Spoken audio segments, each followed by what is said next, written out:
السلام علیکم ورحمۃ اللہ وبرکاتہ۔ آج کی اس تفصیلی نشست میں ایک ایسی بڑی خبر پر بات ہونے جا رہی ہے جس نے عالمی منظر نامے کو بالکل بدل کر رکھ دیا ہے۔ جی، اور نہ صرف عالمی منظر نامہ بلکہ جنگی حکمت عملی کی بنیادیں بھی ہلا دی ہیں۔ بالکل، اور دنیا واقعی بدل چکی ہے۔ بلکہ اگر یہ کہا جائے کہ ہم سب ایک بالکل نئے اور نامعلوم دور میں داخل ہو چکے ہیں تو یہ کوئی مبالغہ نہیں ہوگا۔ ایسا ہی ہے، یہ ایک ایسا موڑ ہے جہاں سے اب واپسی ناممکن نظر آتی ہے۔ ذرا تصور کریں، کیا کبھی کسی نے یہ سوچا تھا کہ کسی بڑے ملک کے سربراہان کی تقدیر یا ان کی زندگی اور موت کا فیصلہ اب کوئی انسانی دماغ نہیں کرے گا؟ جی، کوئی تجربہ کار جرنیل یا کمانڈر نہیں، بلکہ اب یہ فیصلہ کمپیوٹر کوڈ کی ایک سطر کر رہی ہے۔ اور یہ وہ چونکا دینے والی حقیقت ہے جو اب پوری طرح ہمارے سامنے آ چکی ہے۔ اصل میں جس مخصوص واقعے کی طرف ہم بڑھ رہے ہیں وہ کوئی روایتی فوجی کارروائی نہیں تھی۔ بالکل۔ آپریشن ایپک فیوری کے نام سے ہونے والا یہ حملہ انسانی تاریخ کا پہلا ایسا ہائی پروفائل ٹارگیٹڈ آپریشن ہے جس کی مکمل قیادت کسی انسان نے نہیں کی۔ تو پھر یہ قیادت کس نے کی؟ یہ ایک مصنوعی ذہانت یعنی کلاؤڈ اے آئی نے کی، مکمل طور پر۔ کلاؤڈ اے آئی؟ جی، کلاؤڈ اے آئی۔ اور اس آپریشن کے نتیجے میں ایران کے سپریم لیڈر علی خامنئی، صدر پزشکیان اور پاسداران انقلاب کی اعلیٰ کمان کا خاتمہ ہوا۔ یہ واقعی لرزہ خیز بات ہے۔ سب سے لرزہ خیز بات یہ ہے کہ اہداف کے تعین سے لے کر حتمی منظوری تک پورا عمل ایک ڈیجیٹل دماغ کے کنٹرول میں تھا۔ چلیں اس بات کی گہرائی میں چلتے ہیں۔ آج کا بنیادی مقصد ہی اس پیچیدہ ترین اور حیران کن ڈیجیٹل حملے کے ایک ایک پہلو کو تفصیل سے سمجھنا ہے۔ بالکل، تاکہ یہ سمجھا جا سکے کہ مشینیں کس طرح انسانی جنگوں پر غلبہ پا رہی ہیں۔ لیکن یہاں معاملہ بہت دلچسپ ہو جاتا ہے۔ اس پورے واقعے کے پس منظر میں ایک ایسا تضاد موجود ہے جو حیران کن ہے۔ آپ پابندی والے اعلان کی بات کر رہے ہیں؟ جی بالکل۔ اس حملے سے محض چند گھنٹے قبل ہی صدر ڈونلڈ ٹرمپ نے قومی سلامتی کے خدشات کی بنا پر کلاؤڈ کے استعمال پر پابندی لگانے کا اعلان کیا تھا۔ اور انہوں نے کہا تھا کہ اس کی جگہ اوپن اے آئی کو ترجیح دی جائے گی۔ تو پھر ذہن میں سوال آتا ہے کہ جس ٹیکنالوجی پر ملک کا سربراہ پابندی لگا رہا ہو، اسی نے اتنا بڑا آپریشن کیسے کر ڈالا؟ پردے کے پیچھے کیا چل رہا تھا؟ اگر ہم اسے بڑے منظر نامے سے جوڑیں تو امریکی سینٹرل کمانڈ یعنی سینٹ کام کی مجبوری سمجھ میں آتی ہے۔ مجبوری؟ کیسی مجبوری؟ دیکھیں، سینٹ کام کے کمانڈرز اس مخصوص اے آئی ٹول کو اپنے دفاعی اور انٹیلیجنس نظام میں اس قدر گہرائی تک شامل کر چکے تھے کہ اسے اچانک سسٹم سے نکالنا ناممکن تھا۔ مطلب یہ کوئی عام سافٹ ویئر نہیں تھا جسے بس ایک بٹن دبا کر ان انسٹال کر دیا جائے؟ بالکل نہیں۔ سننے والوں کے لیے اسے ایک مثال سے سمجھنا آسان ہوگا۔ تصور کریں کہ ایک انسان میراتھن دوڑ رہا ہے۔ صحیح۔ اور کوئی کہے کہ دوڑتے دوڑتے اس کے جسم سے اس کا اعصابی نظام نکال کر کوئی نیا نظام ڈال دیا جائے۔ یہ تو ممکن ہی نہیں ہے، وہ انسان تو وہیں گر کر مر جائے گا۔ بالکل ایسا ہی ہے۔ کلاؤڈ دراصل سینٹ کام کا اعصابی نظام بن چکا تھا۔ اس مصنوعی ذہانت نے ان کے ریڈارز، سیٹلائٹس اور مواصلاتی خطوط کو آپس میں جوڑ دیا تھا۔ تو پابندی کے اعلان کے باوجود اسے فوری طور پر بند نہیں کیا جا سکتا تھا؟ جی، اور اسی کا نتیجہ یہ نکلا کہ تہران کی فضاؤں میں جو کچھ ہوا اس کا ماسٹر مائنڈ وہی کلاؤڈ تھا جسے مسترد کیا جا چکا تھا۔ یہ ایک بہت خطرناک پہلو ہے۔ یہ ثابت کرتا ہے کہ جدید فوجی ضروریات اور اخلاقی حدود کے درمیان ایک خونی لکیر کھینچی جا چکی ہے۔ ایسا ہی ہے۔ سیاسی بیانات اپنی جگہ، لیکن جنگی مشینری اب ان ٹولز کی مکمل محتاج ہے۔ لیکن میں یہ سوچ رہا تھا کہ یہ سب کام کیسے کرتا ہے؟ اس موت کے ڈیجیٹل نقشے کی پہلی کڑی کیا تھی؟ کل چین کی پہلی کڑی۔ جی، تہران جیسے گنجان آباد شہر میں جہاں اتنی سخت سیکیورٹی ہوتی ہے، وہاں ایک مشین کو کیسے معلوم ہوا کہ یہ سب اہم لوگ ایک ہی وقت میں ایک جگہ موجود ہوں گے؟ یہیں سے اس آپریشن کی اصل تکنیکی دہشت شروع ہوتی ہے۔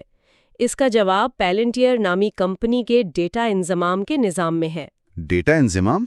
یعنی ڈیٹا کو اکٹھا کرنا؟ جی، عام طور پر ہم انٹیلیجنس کو ایک جاسوس کی شکل میں دیکھتے ہیں جو کوئی فائل لا کر دیتا ہے، لیکن یہاں معاملہ اربوں ڈیجیٹل ٹکڑوں کا تھا۔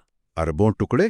تہران کی سڑکوں کے مناظر، ٹریفک کیمروں کی لائیو فیڈز، خلا سے لی گئی انتہائی باریک تصاویر اور سگنل انٹیلیجنس۔ سگنل انٹیلیجنس سے مراد فون کالز اور وائی فائی سگنلز وغیرہ۔ بالکل، ریڈیو لہروں کا ڈیٹا، یہ سب ایک جگہ اکٹھا کیا جا رہا تھا۔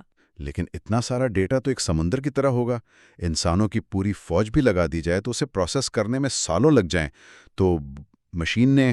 یہی تو مشین کی فہم و فراست ہے۔ کلاڈ نے اس بے پناہ ڈیٹا کو محض چند ملی سیکنڈز میں پروسیس کیا۔ ملی سیکنڈز میں؟ جی، اس نے صرف عمارتیں نہیں دیکھیں بلکہ ٹریفک کے بہاؤ، سیکیورٹی پروٹوکولز میں آنے والی باریک تبدیلیاں اور اعلیٰ قیادت کی روزمرہ کی عادات کا تجزیہ کیا۔ یعنی اس نے باقاعدہ انسانوں کے سماجی رویوں کا مطالعہ کیا اور ان سماجی رویوں کو خالص ریاضی کے اصولوں پر پرکھا۔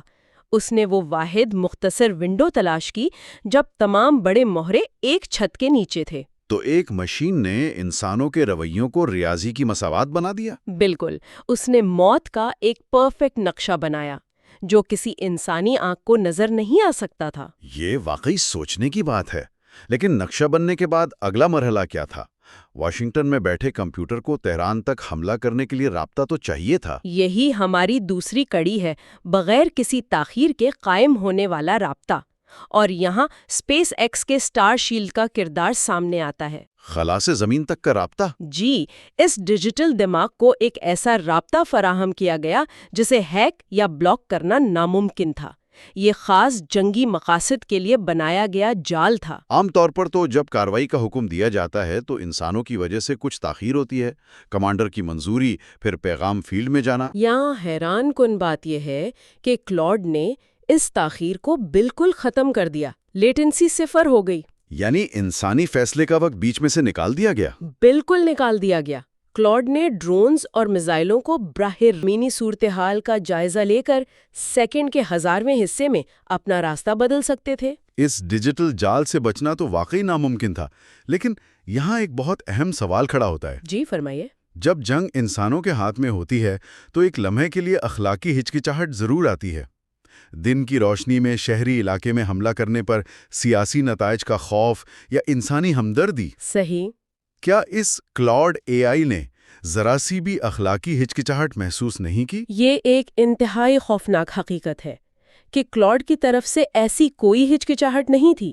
مشین کی کوئی سرد مہری یا ضمیر نہیں ہوتا۔ کوئی پچھتاوا نہیں؟ بالکل نہیں۔ جہاں انسان نتائج پر سوچتا ہے، کلاڈ کے لیے یہ محض ایک لاجیکل آؤٹ پٹ تھا، ایک ایسا نتیجہ جس میں کامیابی 100% تھی۔ لیکن اینتھروپک کمپنی جس نے کلاڈ بنایا ہے وہ تو ہمیشہ محفوظ اور اخلاقی اے آئی کی بات کرتی تھی۔ ان کے سیفٹی گارڈ ریلز کہاں گئے؟ یہ ایک اہم سوال کھڑا کرتا ہے۔ حقیقت یہ ہے کہ پینٹاگون کے دباؤ نے ان کے تمام سیفٹی گارڈ ریلز کو ختم کر دیا۔ مطلب طاقت اور بقا کی جنگ میں اخلاقی کوڈ مشینوں کو نہیں روک سکا؟ بالکل، اور تہران کا یہ مارکا مستقبل کی جنگوں کا پہلا باب ہے، جہاں سافٹ ویئر نے ہارڈ ویئر کو شکست دے دی ہے۔